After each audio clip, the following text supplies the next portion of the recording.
Bismillahirrahmanirrahim. Qala al-musannif rahimallahu wa nafa'ana wa bi 'ulumi fid dharain amin.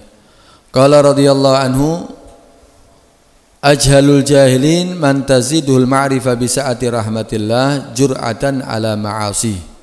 Ini meneruskan hikmah yang masih berhubungan dengan hikmah yang kemarin. Al-Habib Abdullah Al-Haddad mengatakan dalam hikmahnya kemarin, ajhalul jahilin, paling bodohnya orang yang bodoh, paling bodohnya orang-orang yang bodoh, man taziduhul ma'rifah bisa'ati rahmatillah, yaitu orang yang semakin bertambah pengetahuannya tentang luasnya rahmat Allah, jur'atan ala ma'asi, tapi dia berani untuk bermaksiat kepada Allah Subhanahu wa ta'ala. Semakin kenal dengan Tuhannya, tapi semakin berani untuk bermaksiat kepada Tuhannya Allah Subhanahu wa ta'ala. Ini adalah paling bodohnya orang yang bodoh. Kemarin sudah kita bahas, dan kemarin kita ceritakan bagaimana cerita Bal'am bin Ba'ura. Ya, dia tertipu dengan ibadahnya, tertipu dengan ilmunya, sehingga dia bukan semakin dekat dan takut kepada Allah, tapi ternyata dia menjadi orang yang berani, bahkan berani menentang untuk memerangi ya Nabi Musa dengan bala tentaranya. Sudah kita ceritakan kemarin. Ini adalah apa? Ini termasuk adalah apa? Orang yang paling bodoh. Nah, karena itu orang tidak boleh tertipu dengan ilmunya. Orang tidak boleh tertipu dengan ibadahnya, menganggap ibadahnya adalah yang terbaik, menganggap ilmunya adalah yang paling banyak. Nah, ini orang-orang seperti ini, ya, kalau tertipu dengan tertipu dengan ibadah yang telah dia lakukan, ini maka dia akan menjadi orang yang akhirnya menjadi sombong, menjadi orang yang bangga diri. Karena manusia itu enggak akan diketahui dia itu termasuk sa'id atau syaqi kecuali di akhir kehidupannya ketika keluar daripada dunia. Nah, karena itu katakan innal a'mal bil khawatim. Amal perbuatan manusia itu tergantung daripada terakhir kehidupannya dia gimana. Oh, ternyata dia meninggal husnul khatimah, ya berarti dia menjadi orang yang selamat. Tapi kalau ternyata banyak ibadahnya, seumur hidup dia ibadah, tapi di akhir kehidupannya dia meninggal dalam keadaan bermaksiat kepada Allah, na'udzubillah min dzalik, maka dia dikatakan orang yang meninggal dalam keadaan su'ul khatimah. Nah, ini berarti dia menjadi orang yang celaka nantinya. Karena itu jangan sampai kita menjadi orang yang merasa aman daripada tercabut imannya. Karena dikatakan ma'amana ibnu Adam ayuslaba imanu illa sulib. Tidak ada manusia merasa aman daripada tercabut imannya kecuali akan dicabut oleh Allah Subhanahu wa ta'ala. Karena itu kita dianjurkan untuk selalu minta dikuatkan imannya, minta ditetapkan iman, dan juga kita meminta kepada Allah untuk selalu meminta meninggal dalam keadaan husnul khatimah. Nah, ini juga ada satu cerita.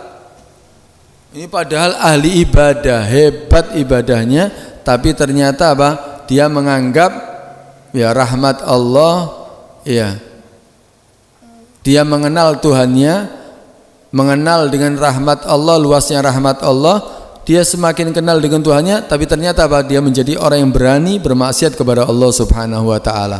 Itu seperti kemarin kita akan menceritakan ada dua cerita yang berikutnya. Kemarin sudah kita ceritakan Bal'am bin Ba'ura. Sekarang kita akan ceritakan cerita tentang Barsisah. Barsisah ini seorang yang ahli ibadah, ibadahnya hebat. Ini Barsisah ini dia diriwayatkan oleh Atha daripada Abdullah bin Abbas radhiyallahu anhuma. Dia berkata, Barsisah ini seorang, kalau bahasa orang dulu, Rohib itu pendetanya orang-orang dulu. Atau kalau sekarang orang yang ahli ibadah, abid, orang yang ahli ibadah, orang yang dekat dengan Tuhannya Allah Subhanahu wa ta'ala. Dia ibadahnya sudah berada di tempatnya, tempat ibadahnya, tempat untuk apa dia duduk untuk beribadah kepada Allah Subhanahu wa taala yang dikatakan sauma'ah, itu sudah selama 70 tahun. 70 tahun ibadat tok lam ya'sillah taala. Dia tidak pernah bermaksiat kepada Allah Subhanahu wa taala sama sekali dalam 70 tahun tadi. Enggak pernah maksiat. Hebat berarti kan? Kita aja sehari belum tentu kita bisa meninggalkan maksiat. Terus selamat daripada maksiat. Ini 70 tahun ibadat tok enggak pernah maksiat. Berarti orang hebat. Sampai iblis ini berbagai cara ingin menggoda Barsisa ini sudah payah, enggak berhasil, enggak pernah berhasil dalam menggoda Barsisa. Dengan cara apapun sudah enggak bisa. Membuat payah itu iblis. Akhirnya dikumpulkan perkumpulan daripada setan-setan yang sudah doktor mungkin ya, atau sudah S berapa itu ya. Ini pakar-pakarnya setan dikumpulkan semuanya. Untuk diajak musyawarah sama iblis ini. Ya apa ini Barsisa ini? Siapa yang bisa menggoda Barsisa ini? Siapa yang bisa menjatuhkan Barsisa daripada orang yang ahli ibadah menjadi orang yang orang yang kafir, mengkufuri daripada nikmat Allah, atau menjadi orang yang keluar daripada agamanya. Siapa yang bisa? Wah, mereka semuanya ya lagi berunding, sampai akhirnya di antara mereka ada seorang ada iblis atau setan, ya iblis yang dikatakan abyad, setan putih gitu ya. Kalau bahasa kita bahasakan setan putih. Dia pernah mendampingi para nabi. Mendampingi para nabi ya, tapi pernah melakukan kesalahan. Dia berusaha untuk mengelabui Nabi Shallallahu Alaihi Wasallam. Nabi kita Muhammad SAW datang dengan dalam bentuk malaikat Jibril untuk untuk memberikan was-was kepada Nabi SAW dalam bentuk turunnya wahyu. Padahal setan abyad tadi itu, setan putih tadi itu. Akhirnya ketika mengelabui seperti itu, datang malaikat Jibril yang beneran. Akhirnya embu ditendang ya, enggak tahu dipukul, walhasil ya dia pukul sampai akhirnya terlempar jauh sampai ke Ardul Hinid, ke bumi Hindia. Ya, dari Madinah dipukul sama malaikat Jibril, satu pukulan langsung sampai ke India. Ini setan putih. Nah, ini setan putih ini ketika musyawarah tadi itu dengan pakar-pakar daripada setan tadi itu, akhirnya setan putih tadi itu berkata kepada iblis, ya ini ketuanya ini, aku yang akan bisa menggoda itu Barsisa. Gampang, aku sudah, urusanku itu udah, tenang, serahkan itu perintah, itu urusan kepada aku, kata si setan putih tadi itu. Akhirnya si setan putih tadi itu dia keluar dari tempat tadi itu, langsung berubah dirinya dengan berpakaian pakaiannya ulama, pakai jubah, pakai gamis, pakai imamah, udah seperti pakaian daripada ulama-ulama di zaman itu. Kemudian mendatangi itu Barsisa. Barsisa ini nggak bisa diganggu. Ibadat sudah, orang manggil, orang butuh nggak bisa, sudah ahli ibadah sudah. Akhirnya mendatangi tempat itu Barsisa. Di satu tempat ibadahnya, ma'badnya situ, datang kemudian manggil-manggil dengan pakaian-pakaian ulama. Siapa setan tadi itu. Barsisa dipanggil, Barsisa dipanggil-panggil sampai berkali-kali nggak dijawab sama sekali. Lah Barsisa ini punya kebiasaan, dia itu tidak akan berhenti dari sholatnya selama 10 hari. Setelah 10 hari istirahat. Jadi istirahatnya 10 hari sekali. Ini Barsisa nih. Ya, kalau kita kan ya istirahatnya lebih banyak daripada ibadahnya ya. Ibadahnya sampai 1 jam ya, ibadahnya 5 menit, istirahatnya 1 jam kalau kita ya. Ini enggak, ibadah 10 hari, istirahat sejenak sebentar, kemudian ibadah lagi 10 hari lagi. Jadi dia berhenti dari ibadahnya 10 hari sekali. Setelah 10 hari dia akhirnya melihat itu setan abyad dari kejauhan.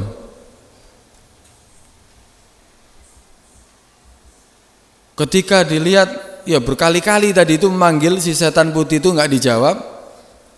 Udah, diam di situ, tetap dia nunggu.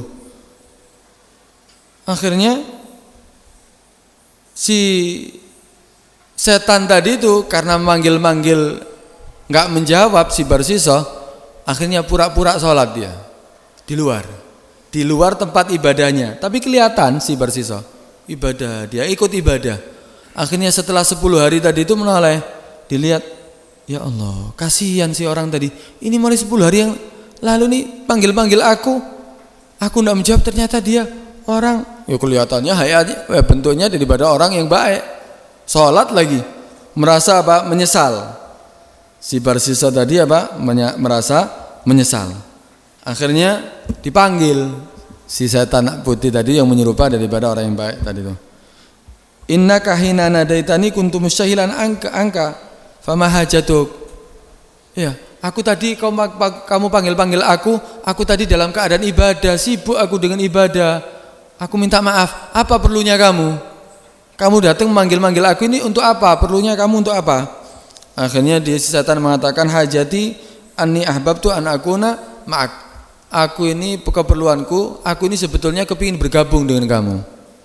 Fa'ata'adabu bi'adabik. Aku pingin punya adab seperti adabnya kamu. Aku pingin mendapatkan ilmu daripada kamu. Kita berkumpul ibadah satu tempat, aku pingin bergabung dengan kamu. Kamu mendoakan aku dan aku juga akan mendoakan kamu. Apa kata Barsisa? Barsisa nggak mau diganggu, dia mau sendiri. Kata Barsisa, aku sibuk daripada kamu, aku tidak bisa. Aku sudah ya lebih nikmat sendiri dalam beribadah. Kalau kamu orang yang beriman, aku ini mendoakan semua orang-orang yang beriman, semuanya aku doakan. Kalau kamu mau memang orang beriman, kamu juga masuk dalam doaku. Kalau Allah menerima doaku.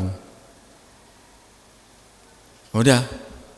Akhirnya kata si setan abyad tadi, ya, kata si Barsisa tadi, dia mengatakan, udah, kamu sudah masuk dalam doaku kok. Akhirnya apa? Tidak direken, sholat lagi si Barsisa. Sholat, kemudian si setan tadi itu merasa kok tidak direken, ya, tidak dihiraukan. Akhirnya juga pura-pura ikut sholat. Pura-pura ikut sholat sampai selama 40 hari. Tidak ditoleh sama sekali sama Barsisa. 40 hari ibadah lagi, si setan juga mengikuti di sekitar sampingnya situ sampai 40 hari.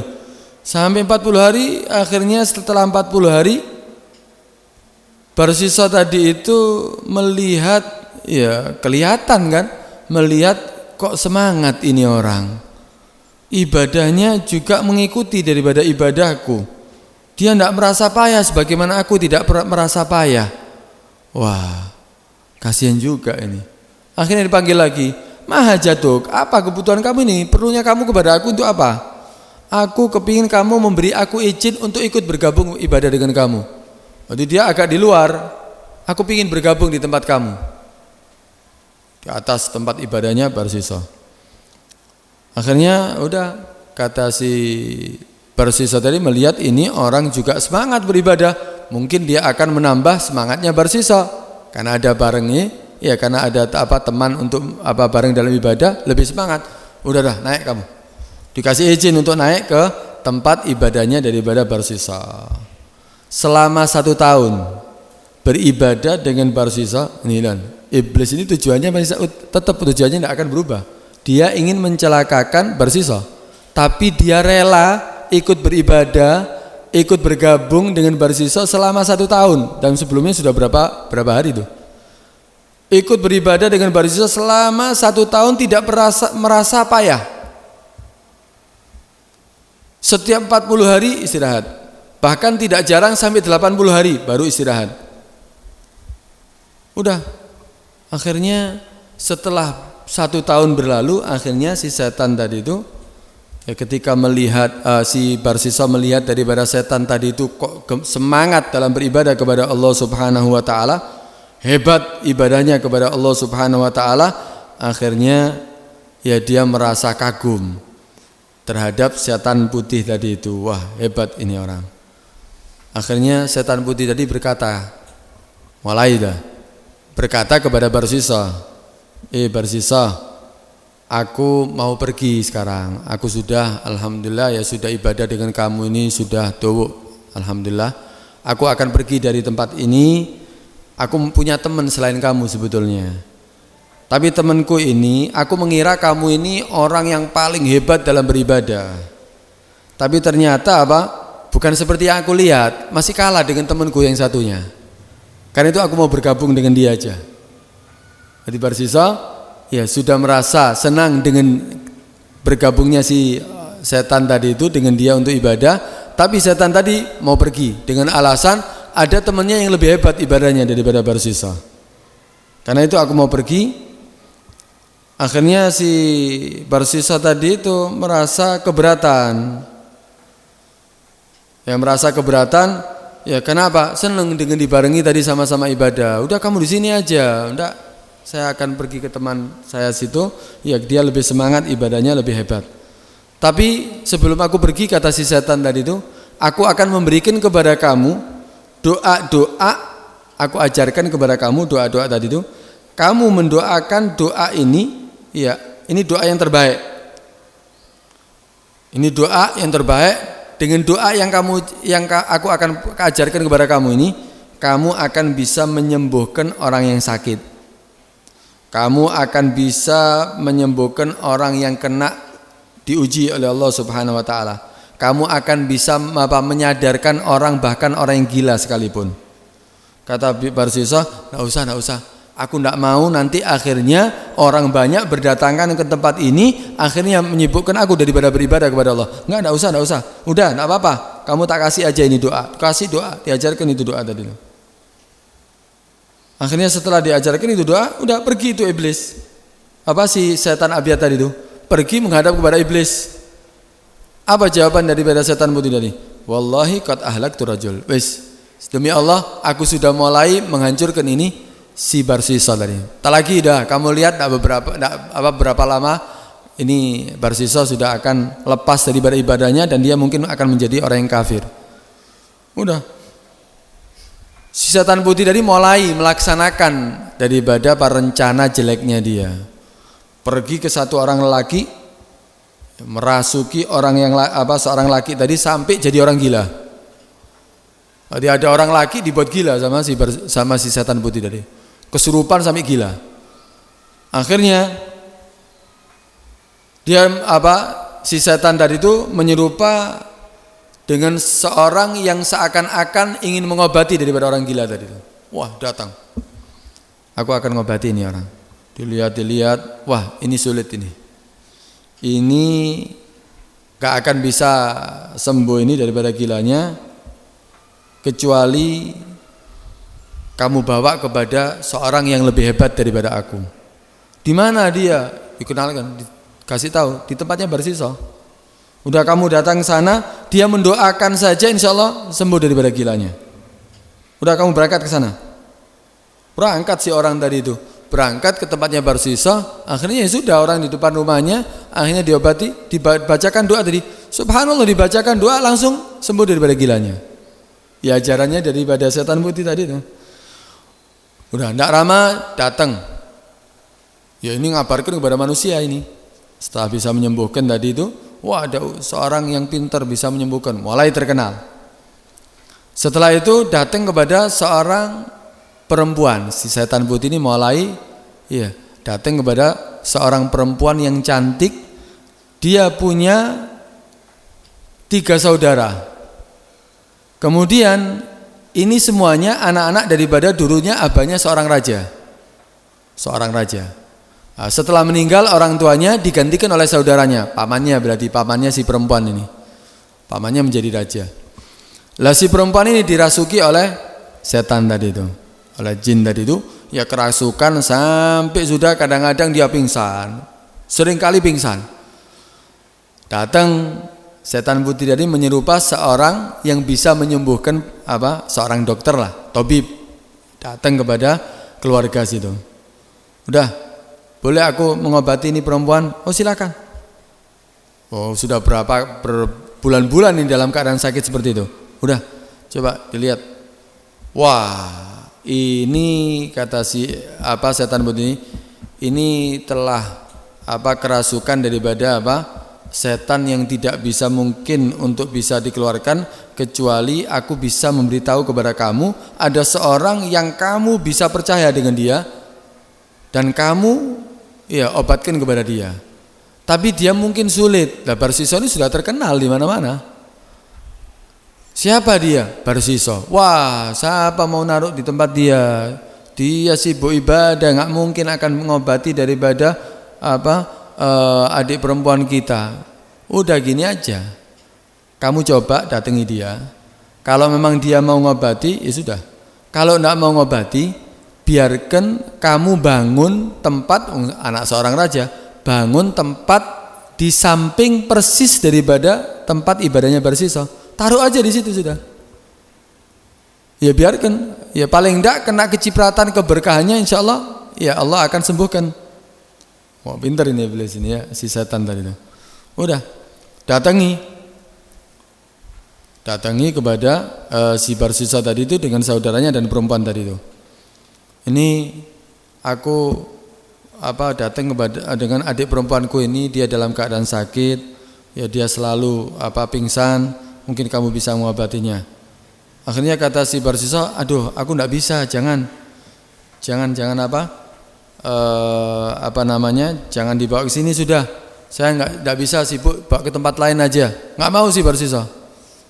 Udah, sebagaimana rencana daripada setan putih tadi, suruh bangun tempat, dibangun dah tempat di sampingnya, udah ditaruh di situ si perempuan tadi tuh.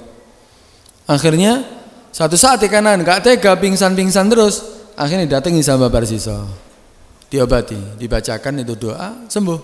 Tinggal sholat lagi, ibadah lagi. Suatu saat si perempuan tadi itu kejang lagi seperti kerasukan sampai akhirnya menjerit-jerit. Datang si Barsiso sampai terbuka itu auratnya si perempuan. Pertama kali melihat daripada perempuan tadi itu, Barsiso sudah mulai tertarik dengan perempuan ini. Perempuannya cantik memang, anak raja. Cantik, sudah tertarik, tapi dia menyelamatkan dirinya untuk terus langsung ibadah. Kedua kalinya udah mulai ketertarikan itu sudah terpikir dalam hatinya, masuk ke dalam hatinya. Masuk ke tempat itu ternyata perempuan tadi terbuka auratnya. Mulai sudah setan. Ya udah Barsiso, ini kesempatan nih bagi kamu. Ini perempuan cantik ini. Ya. Kamu boleh ya, kamu udah berhubungan aja dengan perempuan ini. Setelah itu bertobat, Allah kan maha rahmat. Nih, ajhalul jahilin, orang yang paling bodohnya orang bodoh, dia semakin tambah kenal dengan Allah Subhanahu wa taala, dengan luasnya rahmat Allah, luasnya daripada ampunan Allah, bukan semakin takut kepada Allah, tapi malah tertipu. Ini mulai setan. Gak apa-apa, setelah kamu berhubungan dengan perempuan tadi, ya berzina dengan perempuan ini, ya kan dia gak sadar lagian. Kakak-kakaknya kan sudah mengamanatkan kepada kamu, menyerahkan pasrah kepada kamu, gak akan tahu. Nanti kamu bertobat, Allah maha menerima taubat. Mulai ya setan menggoda si Barsiso. Akhirnya karena sudah jatuh hati kepada si perempuan tadi itu, akhirnya si Barsiso tadi itu berhubungan dengan berzina dengan itu perempuan. Padahal ahli ibadah 70 tahun lebih sudah ibadah ini. Hebat ibadahnya, enggak sama sekali melakukan maksiat walaupun satu kali dalam 70 tahun lebih tadi. Ternyata dia mulai tertarik sampai berhubungan dengan itu perempuan. Setelah berhubungan dengan itu perempuan, udah berkali-kali dia lakukan dengan perempuan tadi. Udah mulai merasa nikmat dengan maksiatnya, udah lupa diri. Sampai akhirnya perempuan tadi hamil. Hamil bingung. Lah kalau saudaranya datang, bagaimana dia mau menyembunyikan kalau hamil? Ya perutnya kan semakin besar nantinya. Udah mulai bingung dia. Udah mulai tampak. Ya sudah mulai tampak, perutnya mulai membesar, setan datang lagi. Wah, celaka kamu Barsiso. Ya apa ini kamu ini? Wah, kamu kalau ketahuan ini orang, wah ya habis kamu. Kamu ibadah bertahun-tahun, kamu dikenal abid, orang yang ahli ibadah, ternyata kamu menghamili seorang perempuan, anak raja lagi. Wah bahaya ini kamu ini. Ya apa ini? Wah udah mulai bingung dia. Udah gini aja, bunuh aja ini perempuan, nanti kamu bertobat. Ya nanti kamu katakan apapun alasannya, mereka akan percaya wong kamu ahli ibadah, seorang wali kok. Kata si setan tadi sudah menggoda daripada Barsiso tadi itu. Udah, kalau seandainya saudaranya tanya, katakan saja, kan ini kerasukan jin. Anggap katakan bahwa jin membawa lari ini perempuan. Udah dia akan percaya. Oh ini dibunuh. Mulai ahli ibadah turun sampai berzina sampai membunuh si perempuan tadi itu. Dibunuh itu perempuan. Setelah dibunuh itu perempuan dikubur di atas gunung. Ketika dikubur di atas gunung, si setan abyad tadi itu, ketika memasukkan si perempuan tadi dikubur di kuburan tadi itu, dikeluarkan kainnya. Kain daripada yang menutup daripada si perempuan dikeluarkan. Sampai tanah sudah menutup semuanya, tapi ada kain yang masih di atasnya. Ini setan tadi itu. Udah. Setelah itu ibadah seperti biasanya si Barsiso tadi itu. Setelah beribadah kepada Allah SWT, tengah-tengah beribadah, nggak lama datang saudara-saudaranya ingin menjenguk. Bagaimana ya keadaannya? Keadaan adik kita ini bagaimana? 3 saudaranya datang semuanya. Menanyakan, "Lu mana adik perempuan kita?" "Oh ya maaf, aku sudah mengobati dia, ternyata aku tidak kuat, kalah aku dengan dia sampai akhirnya dibawa lari sama setannya. Ini perempuan tadi itu dibawa lari adik kamu. Aku nggak kuat, maaf. Sudah ini yang bisa aku lakukan." Udah ibadah lagi. Ya percaya, seorang wali terkenal seorang aulia ini. Udah percaya, ya menangis mereka, ya percaya. Udah pulang semuanya ke rumahnya. Pulang ke rumahnya, udah percaya 100% dengan si Barsiso tadi itu. Mulai setan datang dalam mimpinya si 3 saudara tadi. Saudara yang paling besar, ya datang dalam mimpinya, "Hei, kamu kok gampang percaya? Adik kamu itu ya dibunuh sama Barsiso. Ya setelah dizina, ya hamil, dibunuh. Kok kamu percaya? Itu loh dia tempatnya kuburannya, ditunjukkan saya kuburannya dalam mimpinya." Setelah bangun dari tidurnya, tak percaya si orang tadi itu. Ini mimpi pasti dari setan ini. Gak mungkin. Kelihatan seorang wali kok melakukan ini, nggak mungkin. Sampai mimpi yang kedua kalinya, sampai 3 kali mimpi masih tidak percaya.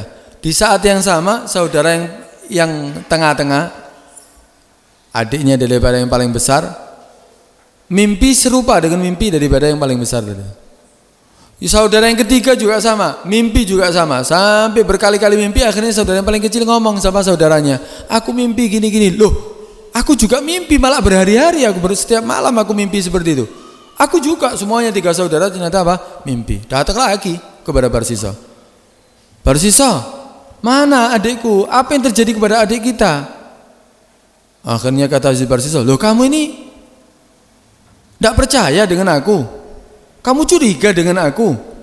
Akhirnya dia menundukkan semua kepalanya si 3 saudara. Hanya pulang. Enggak, maaf, minta maaf, pulang.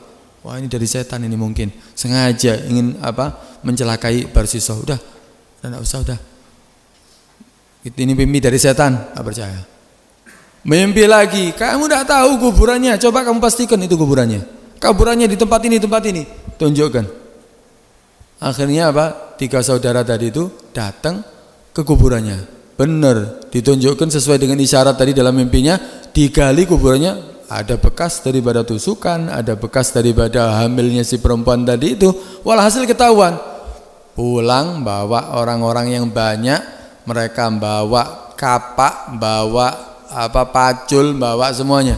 itu tempat ibadahnya Barsiso langsung dihancurkan sama mereka. Dihancurkan sampai akhirnya diseret itu Barsiso. Kamu membunuh daripada adik kita.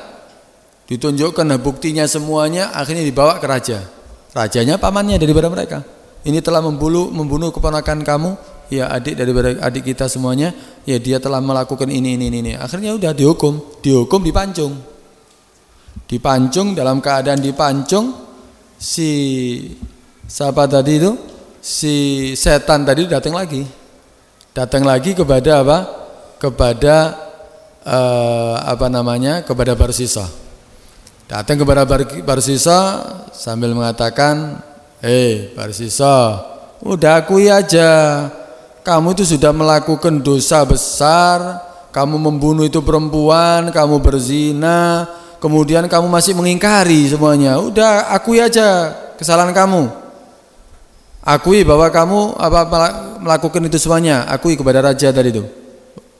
Udah setelah diakui, udah tambah sudah. Ini berarti bukan dipancung, saat dibunuhnya. Sebelum dibunuh, ketika sudah dipancung, Barsiso datang ini si orang tadi itu yang menyerupa setan putih tadi yang menyerupa orang yang soleh tadi itu datang kepada Barsiso. Barsiso, ta'rif nih, kamu kenal dengan aku? Enggak, kata si Barsiso. Aku yang ngajari kamu doa-doa itu loh, yang aku ikut bergabung dengan kamu. Kaget dia, ikut beribadah, ikut yang dia Barsiso kagum dengan orang tadi itu sampai ngajari doa-doa apa? Kamu yang tak ajari doa loh, yang doa sekali kamu baca langsung diijabahi. Kemudian apa? Mencaci maki nih si setan putih tadi. Kamu tidak takwa kepada Allah, kamu tidak melakukan amanat, kamu mengkhianati daripada perempuan yang dititipkan kepada kamu. Kamu menyangka kamu ini ahli ibadah, ternyata kamu seorang pezina, kamu berzina dengan perempuan, kamu tidak malu. Dia dicaci maki nih si Barsiso sama iblis ini. Udah gini aja, aku kan yang melakukan itu semuanya kan. Maukah kamu seandainya sekarang aku akan melindungi kamu? Aku akan melindungi daripada apa yang kamu perbuat sampai orang-orang akan percaya dengan kamu nantinya. Maukah kamu? Maka si setan tadi mengatakan, kalau kamu meninggal dalam keadaan seperti ini, kamu dipancung, kamu dikenal sebagai pezina, membunuh, wah, kamu akan menjadi orang yang dikenal sebagai orang yang maksiat kepada Allah SWT. Terus tanya si setan, terus apa yang aku harus berbuat? Udah gini aja, kamu melakukan satu permintaanku saja, kamu lakukan permintaanku, sesuai dengan permintaanku, aku akan menyelamatkan kamu. Apa yang harus aku lakukan? Kamu sujud kepada aku. Sujud kepada aku akan selamatkan kamu sebagaimana aku celakai kamu. Aku akan bisa melakukannya. Akhirnya apa? Karena sudah bingung. Kejadian langsung mulai dia melakukan zina sampai hamil, sampai membunuh orang tadi, sampai dihancurkan tempat ibadahnya, sampai dia dipancung seperti itu. Bingung sudah, kalap ini orang. Si Barsiso tadi. Akhirnya apa? Sujud dengan setan tadi. Sujud dengan setan tadi itu. Akhirnya apa? Kata si setan, wahai Barsiso, ini yang aku inginkan dari kamu. Kamu akhir kehidupan kamu menjadi orang yang kufur dengan Tuhan kamu. Inni bari'un minka, aku terbebas daripada kamu. Inni akhafullah rabbal alamin, aku takut kepada Allah daripada Tuhan pemilik daripada manusia, jin dan manusia, pemalaikat. Aku terbebas dari kamu. Jadi dia setelah menggoda, dia merasa terbebas. Dan itu yang memang diucapkan setiap kali iblis atau setan atau siapapun yang menggoda manusia. Kalau sudah manusia itu tergoda, setan itu mengatakan seperti itu, seakan-akan dia tidak melakukan kesalahan. Itu Allah SWT berfirman dalam Al-Quran mensifati orang-orang munafik kamasali syaitan. Orang-orang munafik itu seperti seperti setan idghala lil insani kfur. Ini dalam Al-Quran. Ketika dia berkata kepada manusia, kufuri Allah, kafir kamu. Falamma kafar, ketika manusia tadi itu sudah mengikuti daripada apa yang diperintahkan oleh setan tadi itu, ternyata manusia tadi mengikuti setan tadi itu kafir. Qala inni bari'un minka inni akhafullaha rabbal alamin. Itu dikatakan oleh setan. Aku terbebas daripada kamu, aku tidak ikut-ikut ya. Aku takut kepada Tuhan pemilik daripada manusia, jin dan malaikat. Fakana akibatahuma, maka itulah yang menjadi akibat daripada keduanya, annahuma finnar, mereka semuanya apa? Orang yang fasik, orang yang tergoda semuanya finnar, khalidina fiha. Setannya, seorang yang digodanya, mereka akan masuk ke dalam api neraka. Wadzalika jazaa'ul zalimin, itu balasan bagi orang-orang yang zalim. Karena itu ya jangan sampai kita ini menjadi orang yang gampang tertipu dengan setan, dan kita jangan menjadi orang yang ibadah bangga dengan ibadah kita, karena orang itu nggak akan tahu kapan ya kehidupan dia akan diakhiri, dalam keadaan apa diakhiri kehidupannya dia nggak akan tahu. Dan kalau kita lihat cerita ini juga bahayanya orang yang tertipu dengan perempuan. Ya karena memang godaan yang paling senjata yang paling kuat daripada setan itu perempuan. Dikatakan ruwiya an Rasulullah SAW gal ma taraktu finnas ba'di, aku tidak meninggalkan finnas untuk manusia ba'di setelah aku, kata Nabi SAW, fitnah adharru ala rijal, yang paling berbahaya bagi para lelaki minan nisa, daripada perempuan. Senjata yang paling ampuh daripada setan itu perempuan untuk menggoda. Karena itu kejadian sekarang maksiat yang dimanapun terjadi itu karena perempuan. Sampai dikatakan dalam Al-Quran inna kaidahunna, ya dikatakan tipu dayanya perempuan itu a'dham min kaidis syaitan, lebih besar daripada tipu dayanya daripada setan. Karena itu Allah Subhanahu wa taala mengatakan dalam Al-Quran inna kaidas syaitani kana dhaifa. Tipu dayanya setan itu dhaifah, lemah. Kamu bacai Al-Quran lari, kamu berzikir lari, itu setan. Tipu daya setan itu lemah. Tapi ketika Allah mensifatkan tipu daya perempuan, inna kaidahunna azim, tipu daya perempuan itu sangat besar.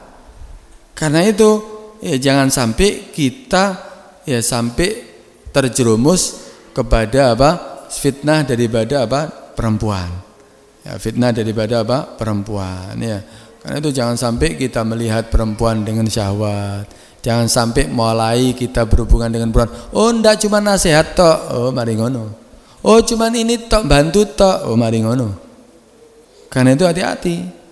Ya, hati-hati, jangan merasa dirinya merasa dirinya lebih hebat daripada Nabi. Kadang-kadang salaman sama perempuan, enggak apa-apa, yang penting hatinya. Salaman dengan perempuan enggak apa-apa, yang penting hatinya. Loh, Nabi sendiri enggak pernah tersentuh tangannya dengan seorang perempuan sama sekali. La mata masa yada rajulin yada mar'atin qad. Nabi SAW tidak pernah memegang tangan seorang perempuan yang bukan mahramnya sama sekali. Enggak pernah. Lah kalau Nabi tidak pernah, terus kamu merasa seandainya tidak apa-apa megang tangan perempuan yang bukan mahramnya, berarti iman kamu lebih daripada Nabi gitu. Tidak apa-apa, yang penting hatinya. Oh, hati kamu lebih bersih daripada Nabi gitu. Nabi melarang kok. Malah dikatakan siapa yang memegang tangan perempuan yang bukan mahramnya, katanya ditancapkan besi paku daripada besi di kepalanya, ditancapkan, itu lebih ahwan, lebih mudah daripada memegang tangan perempuan yang bukan mahramnya. Nabi melarang, Nabi tidak pernah melakukannya, kok kamu melakukannya? Kamu mengatakan ini adalah yang penting hatinya. Nabi melarang, kok masih dihela? Karena itu hati-hati, fitnah perempuan ini lebih besar. Lalu siapa? Masuk perempuan ini berarti menghina perempuan? Bukan menghina perempuan. Kamu yang jadi perempuan, jangan sampai menjadi senjatanya setan. Jangan mau dijadikan senjata oleh setan. Kamu terbuka auratnya keluar tanpa menutup aurat, sehingga menjadi senjatanya setan. Akhirnya lelaki diperintahkan, tuh lihat bodinya perempuan, tuh lihat auratnya perempuan, tuh lihat rambutnya perempuan, tuh lihat, terus kamu dijadikan senjata oleh setan. Seharusnya kamu jangan mau, wahai perempuan, untuk dijadikan senjata oleh setan. Kamu jalannya lenggak-lenggok, Itu sebagai senjata untuk setan. Sehingga akhirnya apa? Setan punya senjata. Tuh, laki lihat jalannya. Wah, jalannya lenggak-lenggok. Yang kamu yang menjadi perempuan, jangan mau dijadikan apa? Senjata oleh setan. Kamu wahai laki, jangan tergoda dengan perempuan. Karena senjata yang paling ampuh bagi laki bagi setan untuk menggoda lelaki yaitu apa? Lewat perempuan.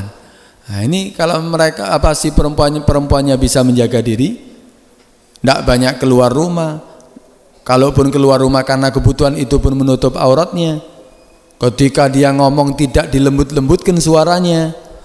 Ya dia berbicara, ya kalau dengan lelaki yang bukan mahramnya dikeraskan suaranya, harus gitu. Ndak diketokno ayune, ndak diketokno suarane lembut. Nah, itu kalau ini kan ndak ambek bojone kadang-kadang ngomongi kasar, ambek wong liya omongane halus. Ini kebalik. Harusnya dengan orang lain, iya, ketika dia berbicara entah lewat telepon, entah ada orang mau datang ke rumahnya, suaminya enggak ada, katakan, "Enggak ada." Keras-keras no, dilanang-lanang no, ndak apa-apa suarane.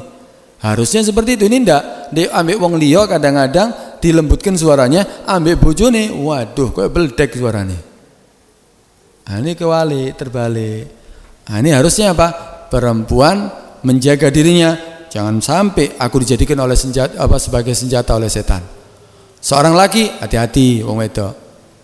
Karena apa dikatakan perempuan itu kalau berjalan, ya dikatakan idza aqbalatil mar'a zayyana syaitan wa idza adbaratil mar'a zayyana syaitan.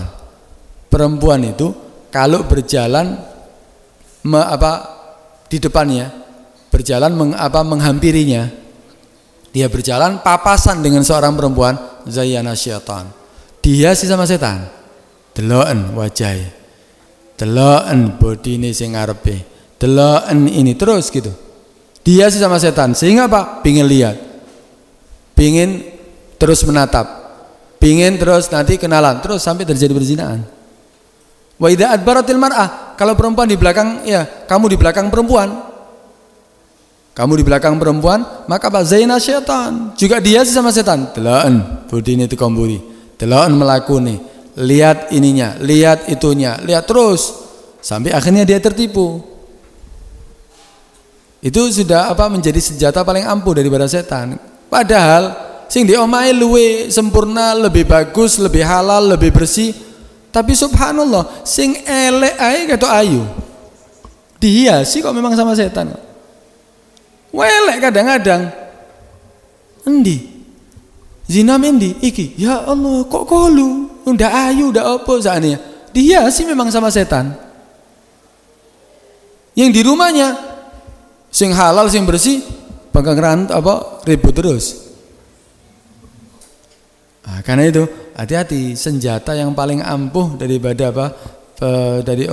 senjatanya setan paling ampuh untuk laki itu untuk menggoda, yaitu perempuan. Karena itu berhati-hati. Ini ulama yang besar ini. Nanti ada cerita lagi tuh Ibnu Sagga setelahnya. Ibnu Sagga ini juga tergoda dengan perempuan. Sampai bahkan murtad, sampai masuk agama Nasara. Demi perempuan yang dia sudah masuk ke dalam hatinya. Padahal seorang ulama yang ahli tauhid, ahli sembarang sudah juga tergoda kok. Kok kita yang imannya pas-pasan nih? Ya jangan berani-berani kita ya dengan tergoda dengan seorang perempuan. Karena itu ya mudah-mudahan ya cerita ini bisa menjadikan kita orang yang bisa menjaga diri kita. Yang menjaga diri kita dan tidak merasa puas dengan ibadah yang kita lakukan, tidak merasa bangga dengan ibadah yang kita lakukan, karena ibadah yang kita lakukan ini masih kurang. Kalau dibandingkan nikmat Allah masih kurang. Kemudian kita nggak tahu akhir kehidupan kita seperti apa. Ya seorang itu tergantung dengan akhir kehidupannya. Karena itu jangan sampai kita menjadi orang yang sombong, orang yang bangga diri. Kemudian hati-hati dengan godaan setan. Setan itu pinter. Setan itu pinter, bukan pinter lecek. Setan itu licik. Dia akan melakukan apapun yang penting kamu jatuh. Itu setan. Walaupun dengan menasihati kamu, walaupun dengan yang baik, seakan-akan itu adalah kebaikan untuk kamu. Ini sampai berapa tahun ini? Rela beribadah barengi bersisa sampai bertahun-tahun Tujuannya untuk apa? Supaya bersisa jatuh seperti tadi itu. Setelah itu setan membebaskan dirinya. Ini baru minka, aku bebas daripada kamu. Ini akhafullah rabbal alamin. Aku takut dengan Tuhan Allah Subhanahu wa taala. Mari ngudo ya merasa terbebas daripada apa yang dia lakukan. Nah, karena itu kita harus menjadi orang yang menyelamatkan diri ya sampai ya benar-benar kita yakin. Kapan yakin kita? Ya meninggal dalam keadaan husnul khatimah. Ya lakukan selalu kebaikan, berharap diselamatkan oleh Allah Subhanahu wa taala daripada meninggal daripada su'ul khatimah, meninggal dalam keadaan husnul khatimah, dan selalu meminta ditetapkan hatinya dalam keadaan iman kepada Allah Subhanahu wa taala. Mudah-mudahan panjang umur, sehat walafiat. Amin ya rabbal alamin.